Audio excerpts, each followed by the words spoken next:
한번 따라 하실까요? 위대한 정복자처럼. 위대한 정복자처럼 인류 역사 속에는 수많은 정복자들이 등장합니다.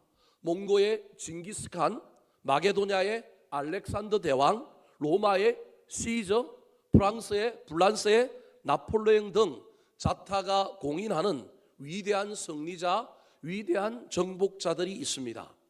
하지만 성경이 말하는 가장 위대한 정복자, 가장 최고의 정복자, 승리자는 누가 뭐라고 해도 우리 구주 예수님이십니다. 예수님은 그 어떤 인간도 이기지 못한 죄와 죽음, 사망의 근세를 이기시고 부활하심으로 온 인류를 죄에서 승리하게 하셨고 온 인류를 구원해 주신 위대한 사랑과 구원의 정복자요 승리자라고 할 수 있습니다. 하지만 이 위대한 일은 갑자기 하루아침에 때가 되고 시간이 되어 저절로 이루어진 사건이 아니라는 사실입니다. 우리는 예수님이 하나님의 아들이니까 능력이 많아서 그냥 아무 일도 하지 않고 중간 과정은 없이 십자가에 달리셨고 죽었다가 부활하셨기 때문에 우리는 그 일들만 생각을 합니다. 우리 인간은 물리적인 공간 앞에 지배를 받습니다. A가 C가 되려면 중간에 반드시 뭐가 있어야 되느냐 하면 B가 있어야 합니다. 물이 아무것도 없는 것 같지만 채워지고 채워져야만이 넘칩니다. 예수님이 죄와 사망의 근세를 이기고 부활하시고 승리의 주가 되신 것은 갑자기 되어진 일이 아니라 그의 공생의 3년 동안 삶의 실제 현장에서 또 다른 정복, 또 다른 승리, 또 다른 싸움, 또 다른 영적인 경건의 훈련들이 있었기 때문에 그 놀라운 일이 일어났다는 것입니다. 성경의 사복음서에 예수님의 일의 위대한 승리 이전에 예수님이 하셨던 많은 일들이 있지만 특별히 오늘 본문이 그 위대한 승리를 일으키게 만든 원동력이 무엇인가를 우리에게 알려주고 있다고 할 수 있습니다. 오늘 본문 말씀은 죄와 죽음, 마귀를 이기시고 사망 근세를 정복하신 예수님께서 그의 위대한 구원 사역을 이루시기 전에 일상의 삶의 영역에서 먼저 정복하신 것, 먼저 승리하신 것이 무엇인지에 대하여 우리에게 교훈하고 있습니다. 오늘 본문 말씀을 살펴볼 때 은혜 받고 우리도 이 사순절에 주님의 모범을 따라 우리도 일상의 삶에서 작은 것들을 정복하고 작은 것들과 싸워 이기고 믿음의 선한 싸움을 싸워서 승리함으로 말미암아 우리 인생의 남은 여정 가운데 예수님처럼 더 크고 위대한 정복, 더 크고 위대한 승리, 더 크고 위대한 하나님의 복들이 임하는 역사가 일어나게 되기를 우리 구주 예수 그리스도의 이름으로 축원합니다. 자, 그렇다면 죄와 사망의 근세를 정복하신 예수님께서 그 위대한 일을 이루시기 전에 갑자기 그 일이 된 일이 아니라 그의 일상의 삶에서 어떤 승리가 있었을까요? 어떤 싸움, 어떤 훈련들이 있었을까요? 첫 번째입니다. 따라하시겠습니다. 기도를 정복해야 합니다. 기도를 정복해야 합니다. 어떻게 기도를 정복할 수 있을까요? 기도라고 하는 것이 정복되어질까요? 예수님의 공생의 사역의 능력의 원천은 성경이 무엇이라고 이야기하고 있느냐 하면 기도라고 이야기합니다. 우리는 예수님이 능력이 많아서 기적을 베풀고 사람을 살리고 수많은 일을 했다고 생각하지만 그 모든 힘의 권은, 그 모든 힘의 원천이 어디냐 하면 기도였다라는 거예요.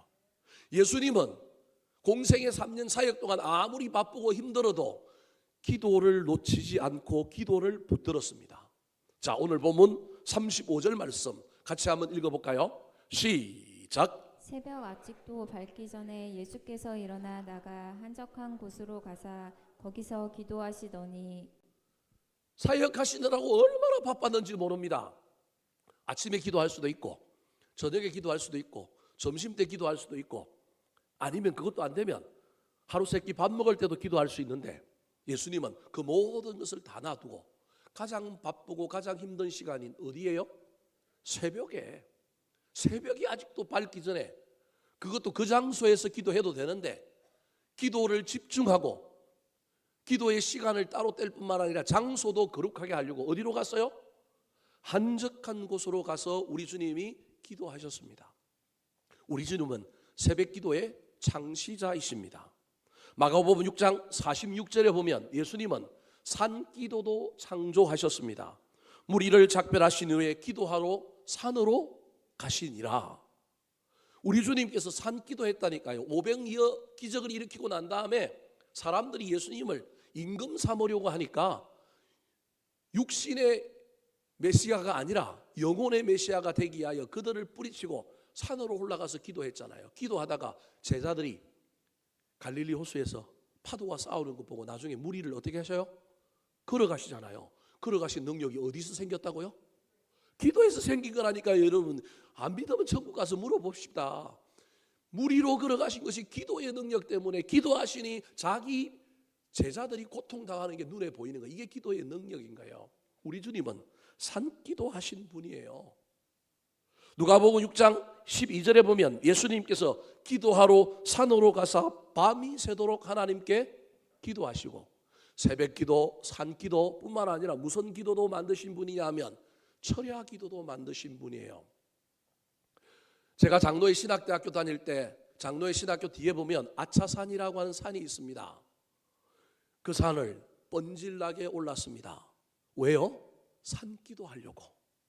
그래도 저 때만 해도 신학생들이 산기도 하는 유행이 있어서 잠바 뒤집어 쓰고 정 없으면 비료표더라도 하나 가지고 가서 산기도 했습니다. 그때 당시만 해도 아차산이 등산로가 잘 닦여 있는 게 아니라서 어디 가서 산기도 해도 방해받지 않았습니다. 근데 요즘 후배들한테 물어보니 너네들 아차산 자주 가나 그랬더니 야유회 자주 간대요. 커피 마시러 자주 간대요. 그래서 제가 물었어요. 밤에는 가냐? 밤에 왜 갑니까? 그래요. 산기도가 사라진 거예요. 신학생들만 사라졌을까요? 오늘날 여러분들에게도 산기도가 사라졌지 않습니까? 산기도만 사라졌어요? 철야기도도 사라졌죠. 철야기도만 사라졌어요? 금요기도에 사라진 교회가 지금 얼마나 많습니까? 옛날에 삼각산에 가면 수많은 사람들이 기도했습니다. 삼각산이 어디예요? 지도에 보면 삼각산 찾아보면 있어요, 없어요? 없어요. 북한산에 세 개의 큰 봉우리를 합하여 뭐라고 부른 거예요? 삼각산이라 부른 거예요. 그러니까 알고 보면 무슨 산인가요? 북한산이에요. 북한산 자락에 기도하는 사람들이 얼마나 많은지 몰라요. 80년대 후반 제가 대학 다닐 때 믿음의 선배들 따라 제가 삼각산 북한산에 기도하러 많이 갔다니까요. 갔는데 군대 갔다 오니까 국가가 전부 불난다고 사람들 다 어떻게 했어요? 산에 못 올라가게 철책 쳐놓고요. 산기도가 사라지기 시작한 겁니다. 얼마나 안타까운 일인지 모릅니다. 우리 주님은 새벽기도를 만들고 산기도를 만들고 철야기도를 만들었는데 그 모든 기도 때문에 우리 주님의 능력이 나타났는데 우리는 그걸 다 잃어버렸어요. 예수님이 공생의 사역 시작하기 전에 40일 금식하신 후에 광야에서 마귀에게 뭘 받았어요? 시험 받았어요. 우리는 그 사건을 시험이라고 하는 안경을 끼고 쳐다보지만 사실은 그 사건의 핵심은 뭐예요? 예수님이 40일 동안 뭐 한 거예요? 기도한 거라니까요. 그 사건의 핵심은 시험의 핵심이 아니라 뭐가 핵심이냐 하면 기도가 핵심인 거예요. 우리 주님이 기도로 능력받고 기도로 시작하여 공생의 3년의 사역을 멋지게 감당하려고 하는 원천을 얻은 거예요. 마귀가 쳐다보고 있으니까 저대로 두면 큰일 날 것 같으니까 마지막 때에 나타났고 뭐 한 거예요? 시험 건 거예요. 능력을 분산시키려고, 능력을 없애버리려고 시험을 걸어온 거예요. 그래서 그 사건의 핵심은 시험이 아니라 기도의 사건이 초점이라고 하는 사실을 기억하시기 바랍니다. 수많은 이적을 행하신 우리 주님, 주님을 따라서 제자들도 수많은 능력을 행하였는데 예수님 변화산 올라가고 난 다음에 그 산 밑에서 제자들이 간질 걸린 한 아버지의 아들을 고치려고 하다가 도리어 귀신이 그에서 나와서 제자들을 도리어 공격하는 놀라운 사건 앞에 제자들이 망연자실하고 있을 때 내려오신 우리 주님께서 기도로 그 간질 걸린 아들을 고쳐주셨어요. 제자들이 놀래버린 거예요. 왜 우리는 안 됩니까? 우리 주님이 뭐라고 그랬어요? 기도 외에는 이런 유가 날 수가 없다. 다르게 얘기하면 너희들이 기도하지 않아서 능력이 상실되었다. 어제 받은 은혜로 오늘 살았기 때문에, 지금 현재 기도가 사라졌기 때문에 너희들이 귀신을 쫓아내지 못한다. 너희들의 능력이 사라졌다. 그렇게 말하고 있는 것입니다. 어쩌면 이 제자들의 모습이 오늘날 한국교회의 모습이요, 목회자인 저의 모습이요, 여러분의 모습일지도 모릅니다. 예수님의 수많은 기적들, 알고 보면 다 그 기적 앞에 무엇이 있었는지 아십니까? 기도가 있었습니다. 대표적으로 오병이어의 기적, 보리떡 5개와 물고기 2마리로 5,000명을 먹였는데, 우리는 그 5,000명이라고 하는 먹인 것에 대하여 관심이 있지만 실제 성경의 관심은 예수 그리스도가 그것을 들고 뭐 하시니? 축사하시니. 기도의 능력인 거예요. 사랑하는 성도 여러분, 성경은 온통 기도를 이야기하고 있는데 오늘날 한국 교회의 비극은 무엇을 잃어버렸느냐 하면 기도를 잃어버렸습니다. 옛날에 우리 교회 권사님들 전부 밤을 새고 기도하고, 기도하다가 자다가 찬송 부르다가 성경 읽다가, 그러고 새벽 기도가 오면 그 자리에 앉아서 그대로 새벽 기도까지 드리고 갔는데, 오늘날 그런 교회, 그런 사람들이 드문 있기는 하지만 이제는 그게 기본이 아닌 시대가 되어버렸습니다. 아무도 교회 안에 그 모습을 보여주지 않으니 따라가는 사람이 없습니다. 그래서 한국 교회가 이제는 세상 사람들에게 지탄을 받고 세상 사람들에게 존경받지 못하는 목회자들이 되어버렸습니다. 이유는 간단합니다. 기도를 잃어버리니 능력을 상실한 겁니다. 기도가 없으니 문제가 생긴 겁니다. 기도와 성령은 동전의 양면 같아서 기도하면 성령 임하고 성령 충만한 사람은 기도합니다. 기도와 성령이 충만하지 않으니 교회에 싸움만이 충만합니다. 갈등만이 충만합니다. 그래서 교회가 문제가 생겨버렸습니다. 3만불 시대 한국교회의 최고의 문제는, 이 사회의 문제는 모든 유럽뿐만 아니라 서구 열강에서 경험했던 3만불 시대의 문제는 무신론의 정가입니다. 무신론의 팽배입니다. 이건 우리나라의 문제가 아니라 모든 세계가 경험했습니다. 어떤 나라가, 어떤 종교가 주류를 이룬다 할지라도 그 나라의 소득 수준이 3만 불을 넘어가면 그 주류의 종교는 소수로 전락하고 최고의 주류는 뭐가 되느냐 하면 무신론이 주류가 됩니다. 작년에 우리나라 통계가 나는 신을 믿지 않는다라고 하는 사람이 100명 중에 67명입니다. 우리나라 소득이 3만 불 되니 이제 우리나라도 무슨 국가가 되었느냐 하면 무신론의 국가가 되었습니다. 나머지 30% 가지고 불교, 천주교, 우리 기독교가 나눠 먹고 있는 거예요. 사실은 그나마 감사한 일은 그래도 불교보다 천주교보다 우리가 훨씬 많아서 다행이긴 한데 옛날에 비하면 쪽수도 아닌 거예요. 이제는 기도를 상실해버리니까 문제인데, 우리는 자꾸 뭐가 문제라 그러느냐 하면 무신론이 팽배해서 문제다. 전도해야죠. 무신론뿐만 아니라 인구 절벽 사태가 한국교회의 문제라고 진단하고 많은 사람들이 이야기합니다. 인구가 절벽 시대에서 애들이 태어나지 않으니 교회 학교가 안 되고, 젊은 사람들은 교회를 다 떠나고 흰머리 소년과 소녀들만 앉아서 교회에서 예배하고, 한국교회 미래가 없다? 미래가 없다고 한탄만 하고 있겠어요? 왜 그런 현상이 일어났을까요? 기도가 사라졌기 때문에 그렇다니까요. 사랑하는 성도 여러분, 마귀가 교회에 찾아와가지고 하나님이 허락하신다면 모든 것 중에 하나를 뺏어가라고 한다면, 제 생각에 제가 마귀라고 하면 성경 읽어, 예배 드려. 근데 난 뭘 뺏어가겠다고요? 기도를 뺏어갈 것 같아요. 기도 뺏어가면 다 무너지고 껍데기만 남고요, 전부 허위의식에 빠져갖고 신앙생활하고 예수 잘 믿는다고 생각하지만 능력은 없는 거예요. 모든 걸 상실하고 가고 있는 거예요. 마귀가 오늘날 이 전략을 써서 한국교회 기도를 뺏어가 버렸습니다. 저와 여러분에게서 기도를 뺏어가셨습니다. 기도가 영혼의 호흡이라 그러는데 다 죽어감에도 불구하고, 영혼이 죽어가는데도 불구하고 모르고 그냥 산소호흡기 되고 그냥 살아있다고 이제 착각하고 있는 거예요. 식물인간이 된 거나 마찬가지입니다. 기도를 잃어버리면 어떻게 될까요?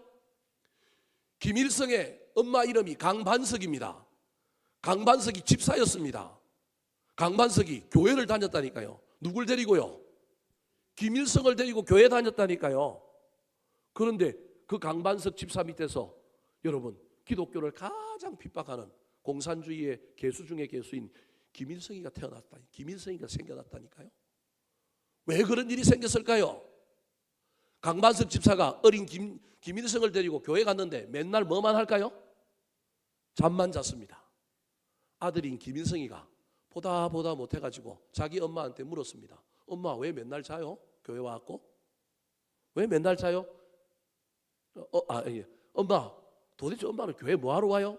그랬더니 그 엄마 강반석 집사가 뭐라고 얘기했다고요? 자러 온대요. 집에 있으면 시아버지가 뭘 시키니까? 일 시키니까. 그래서 일 안 하려고 교회 가면 예배를 핑계로 뭐 할 수 있는 거예요? 잘 수 있는 거예요. 잠만 잔 게 아니라 영혼이 잔 거예요. 뭘 잃어버린 거예요? 기도가 없는 거예요. 아들을 위하여 기도하지 않았어요. 아들을 위한 기도가 없으니 아들이 여러분 김일성이가 돼서 저 북한에 교주가 된 거예요. 3만 불 시대 먹고 살만하니까 신이 필요 있어요 없어요? 없어요. 왜? 너무너무 잘 살고 너무너무 행복하고 이 땅이 천국인데 신이 무슨 필요가 있어요? 기도할 필요가 있어요 없어요? 없어요. 저와 여러분이 이런 시대에 살아가고 있습니다. 사랑하는 성도 여러분, 모든 제품은 모든 물건들은 다 목적이 있습니다. 마이크의 목적은 뭘까요? 우리는 마이크의 목적은 이게 소리를 잘 내는 거라고 생각해요. 마이크는 소리를 잘 내는 게 아니라 소리를 뭐 하는 거예요? 받아들이는 거. 흡입력이 좋은 게 마이크의 목적이에요. 그럼 소리는 누가 내요? 저놈이 내요. 스피커가. 그래서 마이크는 세밀한 음성까지 잘 받아들일 수 있어야 그 목적에 맞는 거고요. 스피커는요, 깨끗한 소리, 맑은 소리를 잘 낼 수 있는 게 목적에 맞는 거예요. 기업의 목적은 뭐예요? 이윤이에요. 음식점 하면 딱 떠올라야 될 게 뭐예요? 맛이잖아요. 여러분 교회 하면 떠올라야 될 게 뭘까요? 많은 것이 떠오를 수 있지만 적어도 랭킹 3위 안에 교회 하면 떠올라야 될 게 무엇이냐 하면 저는 기도여야 된다고 생각합니다. 덕양중앙교회 하면 뭐가 떠올라야 될까요? 야, 옷 잘 차려입고 다니는 사람 많더라. 저 교회 맨날 싸우더라. 이러면 될까요? 아이고가 나오면 아이고 감사해요. 아이고가 나와야 된다니까요. 여러분 덕양중앙교회 하면 뭐가 떠올라야 될까요? 한국교회 하면 뭐가 떠올라야 될까요? 음식점 하면 맛이 떠올라야 되는 것처럼 교회 하면 뭐가 떠올라야 되지 않겠어요? 성경 안에 수많은 교회론에 대한 이야기가 있지만 예수님이 직접 말씀하신 교회는 어떤 교회였을까요? 마태복음 16장 18절과 19절에 예수님이 교회를 언급하셨어요. 자, 같이 한번 읽어볼까요? 시작. 또 내가 내게 이르노니 너는 베드로라. 내가 이 반석 위에 내 교회를 세우리니 음부의 권세가 이기지 못하리라. 내가 전국 열쇠를 내게 주리니 내가 땅에서 무엇이든지 매면 하늘에서도 매일 것이요 내가 땅에서 무엇이든지 풀면 하늘에서도 풀리리라 하시고. 예수님이 말씀하신 교회의 설립 목적이에요. 예수님은 교회가 목사의 교회도 아니고요, 교회에 유력한 몇몇 사람의 교회도 아니고 누구 교회라고요? 내 교회래요. 근데 예수님이 교회 세우신 목적이 있는데 그 교회 하면 뭐가 떠올라야 되느냐 하면 두 가지를 얘기해요. 첫 번째로는 교회는 어떤 곳이어야 되느냐 하면 음부의 근세를 이기는 데예요. 교회는 이기는 교회라는 거예요. 음부의 근세가 뭐냐면 지옥을 얘기해요. 좀 더 쉽게 얘기하면 교회하면 천국 가는 곳, 지옥 가지 않고 사람을 구원하여 음부의 근세를 이기고 많은 사람의 영혼을 구원하여 천국 보내는 곳, 이게 교회여야 된다는 거 예수님이 직접 하신 얘기라니까요. 이게 교회예요. 구제도 하고 뭐도 하고 많은 것 하지만 진짜 본질 교회하면 또 올라야 되는 것. 야, 교회 가면 어디 간대? 천국 간대. 요즘 그런 얘기하는 목사가 있어요? 교회 오면 천국 간다고? 아니, 교회 오면 뭐 받는다고 얘기해요? 복 받는. 교회 오면 복 받아요? 여기 교회 오면 복 받는다고 알고 온 사람 다 속은 거예요? 복을 주시기도 하지만요, 예수 믿어도 고난 있어요. 예수 믿어도 암 걸려요. 예수 믿어도 힘들어요. 벌써 돌아가야 될 사람들 있는지 모르겠는데 돌아가지 말고 끝까지 들어보세요. 예수 믿으면 복을 받는 게 아니고 예수 믿으면 뭘 받아야 되냐면 구원을 받아야 돼요. 옛날에 부흥사들이 부흥회하면 메시지가 똑같았어요. 누구든지 똑같았어요. 예수 천당, 불신 지옥. 메시지의 핵심은 지옥과 천국, 다시 오실 예수 그리스도. 이게 메시지였어요. 이게 핵심이었어요. 강사가 누구든지 바뀌어도 그랬어요. 근데 요즘 강단에서는, 요즘 교회에서는 이 얘기 안 해요. 지옥 얘기하면 싫어해요. 사람들이 지옥 있는 줄도 몰라요. 교회를 다니는데도 지옥 있는 줄을 모른다니까요. 자기가 지옥 갈 거라고는 생각 안 해요. 여기가 뭐니까? 천국이니까. 천국도 생각 안 해요. 천국 가볼 생각도 없어요. 어디가 천국이니까. 여기서 천국 만들고 싶은 거예요. 예수님 안 왔으면 좋겠어. 오더라도 내 때는 안 왔으면 좋겠어. 재림에 대한 소망이 없다니까요. 저와 여러분이 전부 이 가짜 복음에 쏟고 있는 거예요.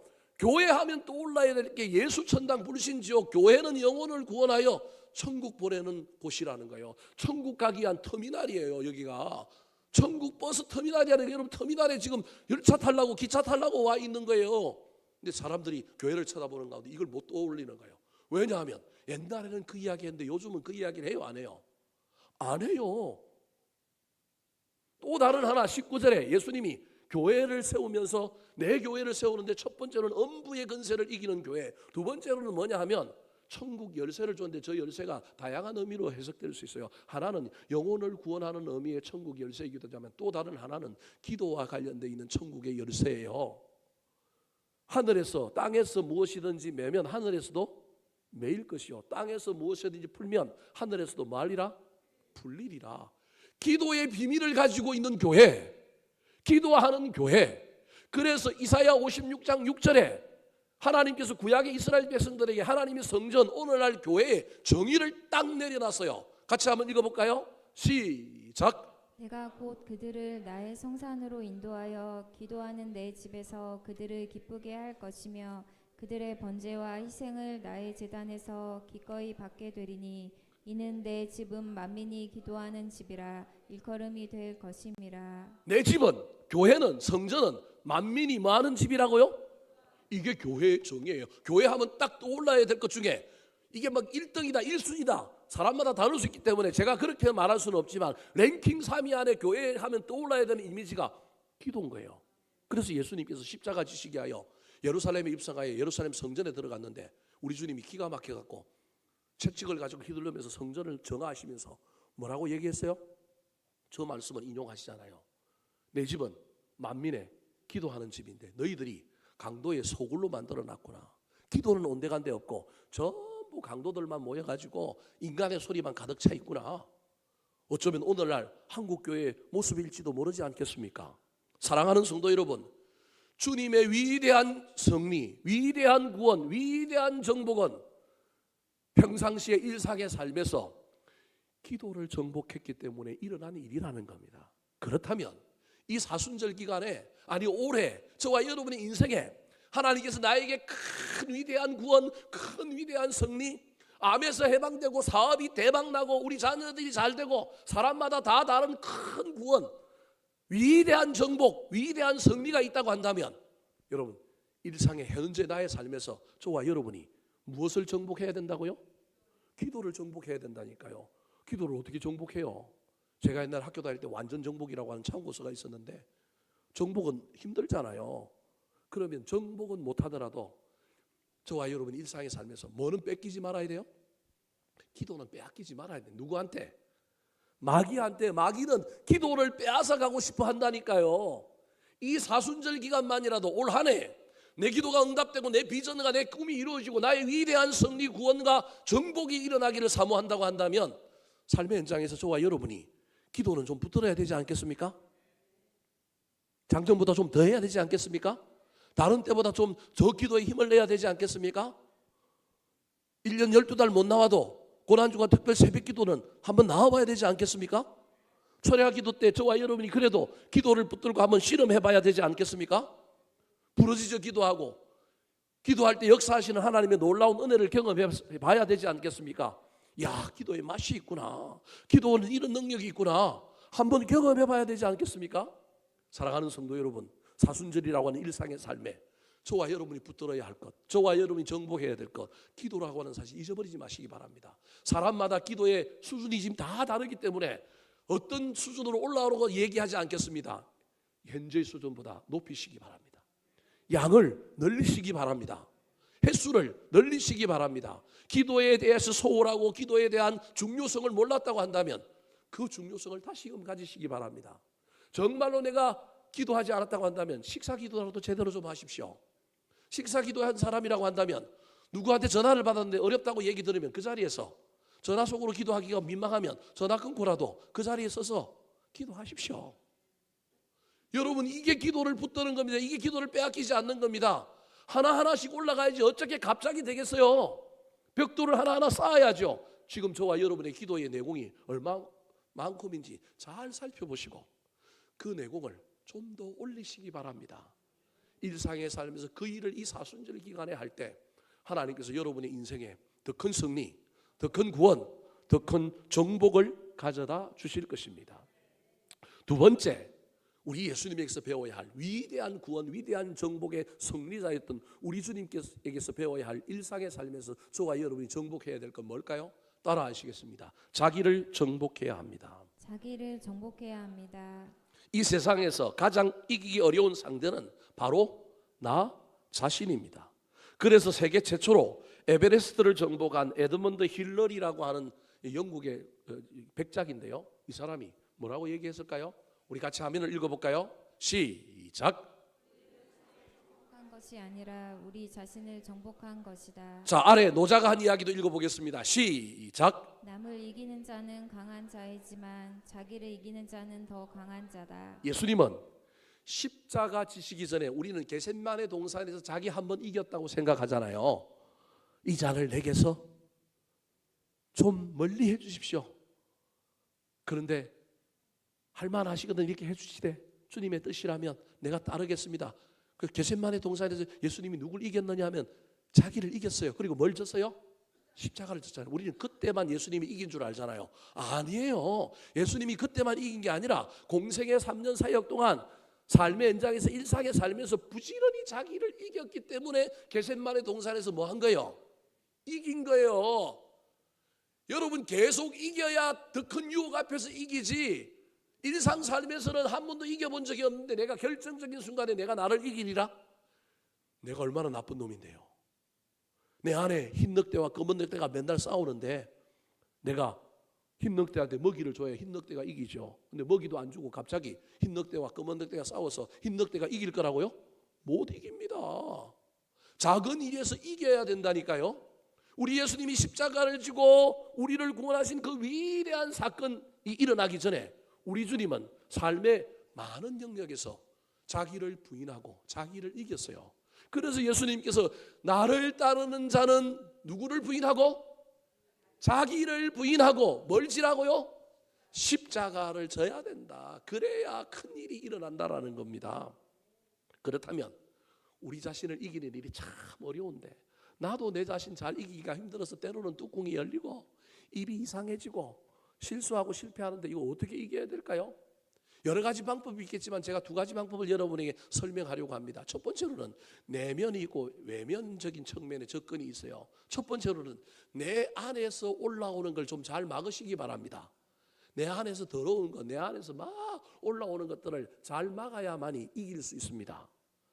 잠언 6장 32절 말씀 같이 한번 읽어볼까요? 시작. 노하기를 더디하는 자는 용사보다 낫고 자기의 마음을 다스리는 자는 성을 빼앗는 자보다 나으니라. 뚜껑이 열리고 화가 날 때 잘 눌러야 됩니다.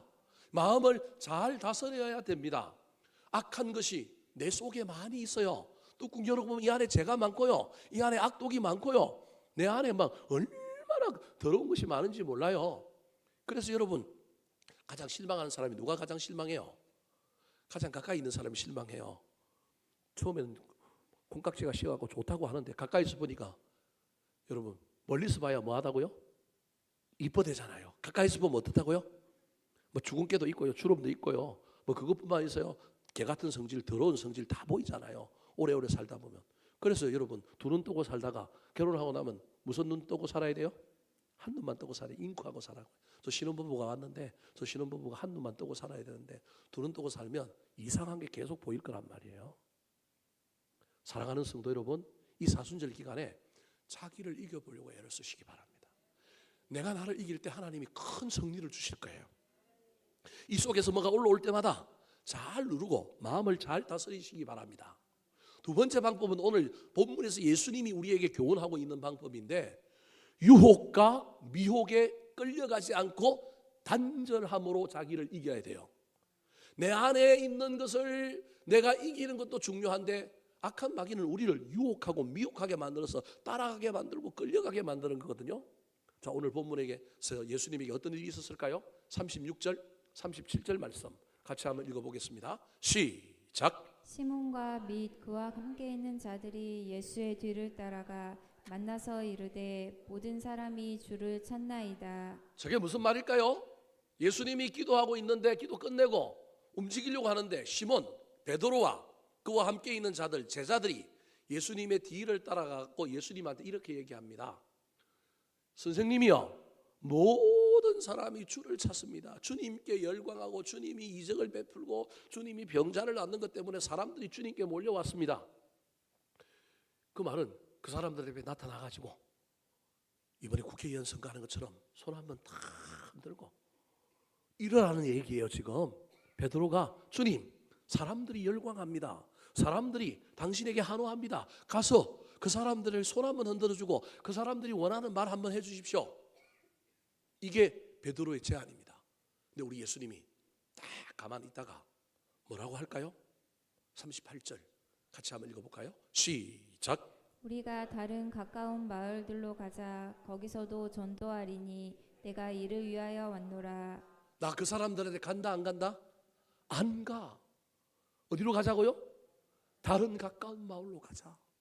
내가 이 땅에 온 이유는 그 사람들에게 가서 손 흔들고 내가 인기를 누리고 내 욕심을 채우고자 온 것이 아니라 난 뭐 하러 왔다고요? 전도, 영혼 구원하러 왔다. 자, 자기를 이긴 거예요. 인정받고 싶고 사람들이 열광하고 한호할 때 내가 거기에 맛을 들려서 내 본질과 내 목표가 무엇인지도 모르고 거기 가서 나도 우쭐해주고 싶은 그 욕망 마음속에서부터 올라오지 않겠어요? 제가 목사인데 국민의힘에서 갑자기 한동훈 씨가 연락이 왔고, 이영기 목사님 너무너무 인격이 고마하고 너무 정치 잘할 것 같으니까 우리가 지금 위성정당 만들었는데 기호 1번 비례대표로 드릴게요. 오십시오. 갈까요? 안 갈까요? 고민해 보세요. 여러분 같으면 갈까요? 안 갈까요? 옛날에는 비례대표 나가려면 한 30억 갖다 줬어야 돼요. 요즘은 그거 안 한다 그러는데 뒤로 뭐 어떻게 할지는 잘 모르겠지만 만약에 저한테 당선 무조건 보장이고 돈도 안 받으니까 무조건 와서 하십시오. 그럼 갈까요? 안 갈까요? 안 가게 기도해 주세요. 안 가게 기도해 줘야 된다니까. 제가 나를 이기고 안 가야 된다니까요. 여러분, 예수님이 지금 그런 거라고요. 사람들이 열광하여 자기를 옹이하고 자기를 향하여 인기 있다고 따르고 거기에 빠지면 정치적인 메시아가 되고요, 딴 길로 갈 수밖에 없는 길이 열리는데 거기에 지금 열광하는데 유혹이 왔잖아요. 사람이 육신적인 동물이라 본능적으로 움직이잖아요. 나를 좋아하는 사람에게 가고 싶고요, 나를 추종하는 사람한테 가고 싶고요, 잘한다 하는 사람에게 가고 싶지 뒤에서 엉뚱한 소리 하는 사람한테 가고 싶겠어요? 본능적으로 끌리지 않겠어요? 근데 우리 주님이 탁 자기를 이겨버리잖아요. 가고 싶어 하는 나, 함께 하고자 하는 나, 인정받고자 하는 나, 욕심에 귀를 기울이는 나 탁 끊어버리잖아요. 어떻게 끊어버릴 수 있었어요? 기도했기 때문에 그런 거예요. 여러분, 이게 그냥 되는 게 아니고 기도했기 때문에 그러는 거예요. 기도하지 않으면 이게 분별이 안 돼요. 갈 길인지 안 갈 길인지. 뭐 사람들이 나를 오라고 그러는데, 사람들이 나한테 열광하는데 당연히 갈 수밖에 없지요. 근데 가는 순간 큰일 나는 거예요. 본질은 잊어버리는 거예요. 대부분 정치하는 사람들이 처음에는 대의명분 갖고 하다가 나중에 다 본질을 잃어버리고 엉뚱한 걸 가는 것처럼 똑같은 거예요. 사랑하는 성도 여러분, 저와 여러분이 나의 본질을 붙들기 위하여 반드시 욕심적인 나, 이기적인 나, 편리함을 추구하는 나와 싸워 이길 수 있어야 합니다.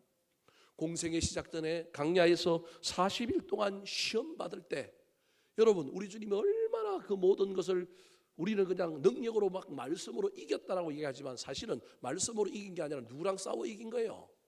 자기랑 싸워 이긴 거예요.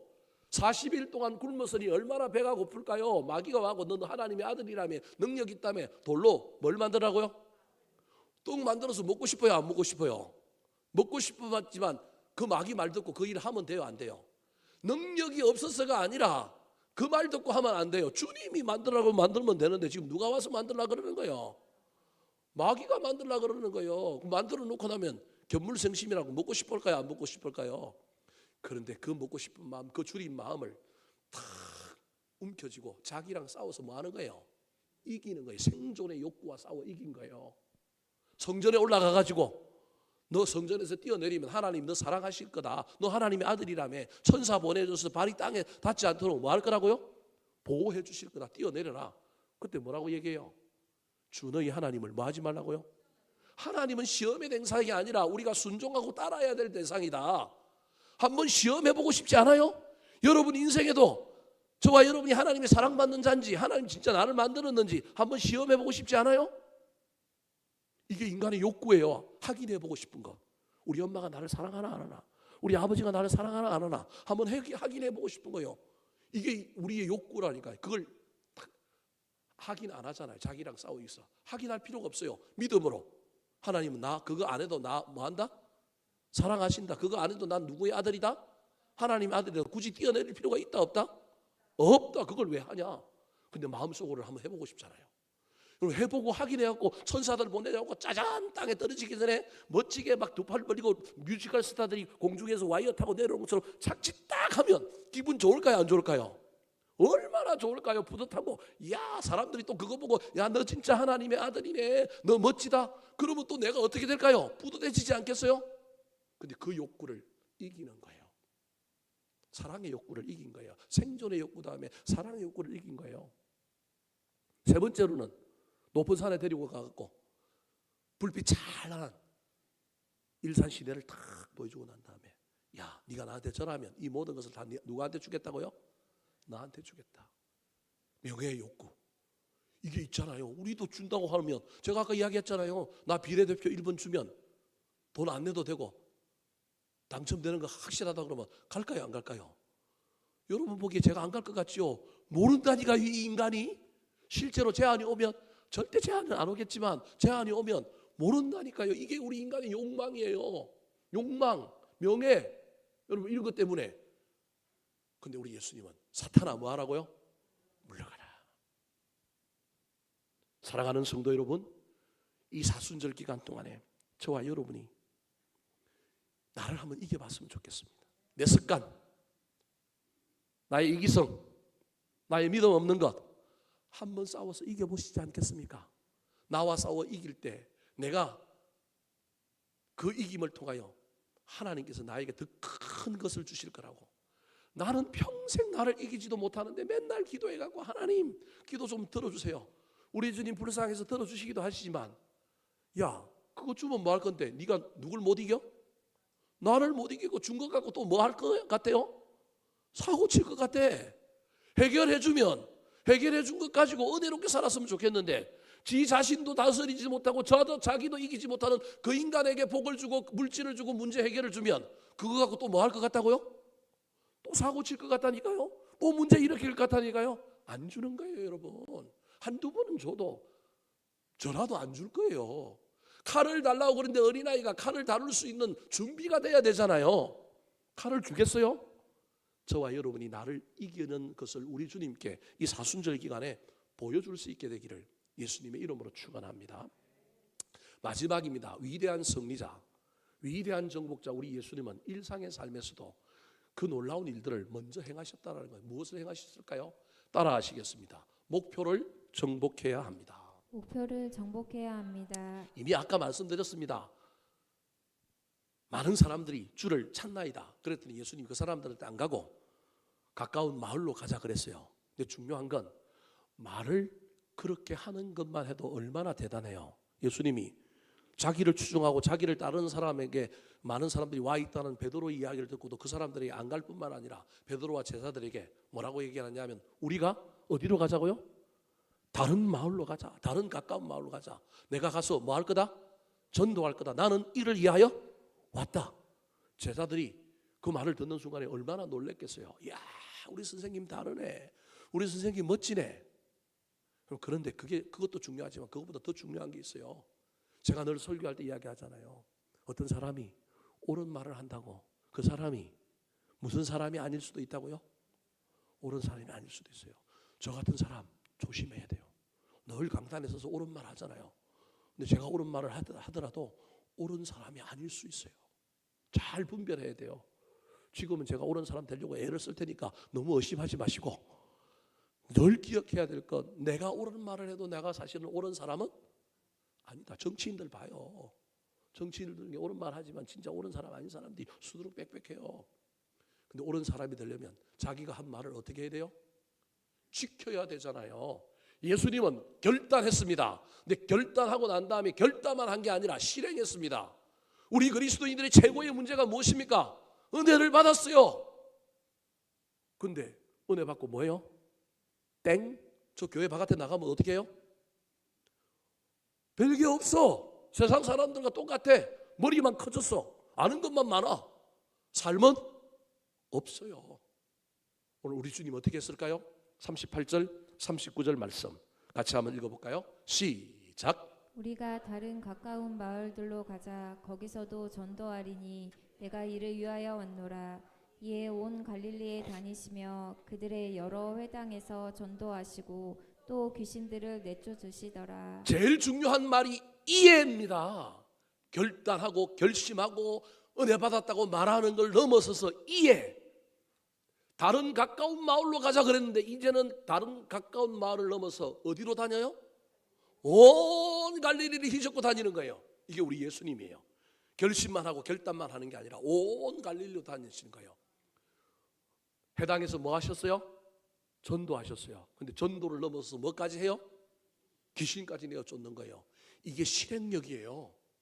은혜 받았다고 말하지 말고 받은 은혜대로 살아가는 놀라운 역사가 있어야 돼요. 그 일 때문에 우리 주님이 십자가 지시는 거예요. 그 일 때문에 위대한 구원을 할 수 있는 것입니다. 사랑하는 성도 여러분, 저와 여러분이 신앙생활하는 방법 중에 부정적인 것 안 하고 뭔가를 저와 여러분이 좀 누르고 이런 신앙생활도 한 방법이지만 때로는요 반대 방향으로 해야 될 필요도 있어요. 이거랑 싸워서 아무리 싸워서 잘 안 되는 사람은요, 내가 안 해야 될 걸 붙들고 씨름하는데 이 안 해야 될 것이 정말 안 해지는 게 아니라 자꾸 범하게 되고 자꾸 무너질 때는요 방향을 좀 바꿔야 돼요. 안 해야 될 거라고 싸우는 게 아니라 해야 될 것을 붙들면 돼요. 해야 될 것을 해버리면요 안 해야 될 것이 생각이 안 난다니까요. 예수님이 사람들 앞에 나가고 폼재고 사람들이 자기에게 열광하고 자기를 따르는 것에 대하여 막 이기려고 뭐 피하고 도망다니는 거 그 정도만 하면 되는 게 아니고요. 더 적극적으로 뭐 한 거예요? 전도하셨다니까요. 자기의 본질, 자기의 목표를 붙들고 산 것입니다. 사랑하는 성도 여러분, 2024년 우리 교회 표어가 부르심에 합당하게입니다. 저걸 정한 이유가 교회의 최고의 부르심은 전도하는 거다. 나는 한 번도 십몇 년 동안 목회하면서 총동원 전도주의를 한 번도 안 해봤는데 교인들 보고 전도하자고 막 이야기하고 막 써내고 이런 거 한 번도 안 했는데 올해는 한번 하겠다. 그런데 우리 목사님이 2월달이 다 됐는데 한마디도 안 해요. 그죠? 제가 여러분에게 괴롭힌 적이 있어요? 우리 목사님 안 할 모양이네? 아닙니다. 할 겁니다. 언제 할 거냐 하면 추수감사절 앞두고 여러분에게 부담 덜 주기 위하여 액기스로 몰아가지고 50일 정도 60일 정도 몰아서 할 거예요. 물론 그러면 그전에는 전도하면 안 돼요? 돼요. 전도 많이 한 사람 상도 주려고 지금 제가 고민도 하고 있어요. 네? 할 거예요. 상반기에는 사순절을 지나면서 우리의 신앙의 내공을 쌓고 내가 하나님 앞에 바로 서서 힘을 얻어야만이 전도도 할 수 있지 않겠습니까? 그래서 부활절 전까지는요 가능하면 전도에 대한 이야기 적게 하고 오늘도 뭐 전도가 나왔으니까 제가 지금 하는 얘기인데 사실은 하려면 더 해야 되는데 여러분이 또 부담될까 봐 이 정도만 하는 거예요. 할 거다. 중요한 건 저와 여러분이 오늘 본문에 우리 주님이 붙든 건 전도라고 하는 본질을 붙들었는데 오늘 그것 붙들자는 얘기가 아니라 여러분 이 사순절 기간에 여러분 신앙의 목표 한번 세워봐야 하지 않겠습니까? 내가 붙들어야 할 본질이 무엇인지 살펴봐야 되지 않겠습니까? 사업하는 사람들, 직장생활에 어떤 목표가 있는 사람들, 질병과 싸우는 사람들, 자녀들을 위하여 뭔가 기도하는 사람들, 목표와 본질을 한번 붙들고 한번 실험해봐야 되지 않겠습니까? 그래서 그 일이 이루어지는지, 그 일이 문제가 어떻게 해결되는지, 사순절을 지나고 있는데 그냥 그럭저럭 예전처럼 그냥 아무런 목표와 비전과 꿈도 없이 그냥 열심히, 그냥 열심히는 없습니다. 그렇게 하지 말고 나름대로 각자 수준에서 한번 내가 이번 사순절에 실험해야 될 것, 쌓아와야 될 목표를 한번 세워봐야 하지 않겠습니까? 사람마다 다 다르기 때문에 제가 뭐 새벽기도 나와라, 주일 예배 빠지지 마라, 금요기도 나와라, 뭐 제가 이런 얘기 지금 하려고 하는 게 아닙니다. 신앙적으로든 여러분의 일상의 삶이든 뭔가 한번 예수님이 붙들었던 전도라고 하는 본질, 목표, 그거 붙들고 그쪽에 적극적으로 나아갔던 것처럼 내가 이번 사순절에 무엇을 하나 목표를 세우고 그걸 붙들고 나아갈 때 올 한 해 하나님께서 위대한 승리, 위대한 구원, 위대한 정복을 나한테도 이루어 주실 것이다. 그 믿음 가지고 이 사순절에 한번 실험해 보지 않겠습니까? 제 말이 빈말인 것 같습니까? 한번 해보십시오, 여러분. 진짜로 한번 붙들고, 그게 내 습관이든 내 언어든 뭐 돈이든 뭐든지 간에 각자 기도하는 가운데 하나님이 나한테 옳거니 너 이거 붙들고 이번에 사순절 기간 동안에 한번 영적인 선한 싸움을 싸워라. 너 한번 붙들고 한번 실험해봐라. 혹시 주님께서 여러분 마음에 시비를 걸어 오신다면 그 말씀 붙들고 한번 나아가 보시기 바랍니다. 그래서 이 사순절 기간에 여러분 기도를 정복하고 악한 마귀의 기도 빼앗기지 말고 할 수만 있다면 나를 좀 여러분 이겨서 더 나아가서 내가 정한 목표, 내가 정한 비전을 붙들고 실험할 때 우리 하나님께서 내 인생 끝에 올 한 해 끝에 더 많은 일들을 이루어 주시는 것을 경험하여 예수님이 갑자기 십자가 지고 갑자기 구원자 메시아가 된 게 아니라 그의 사역 가운데 이 일들이 차고차고 쌓이고 넘쳐서 이 일이 되었구나.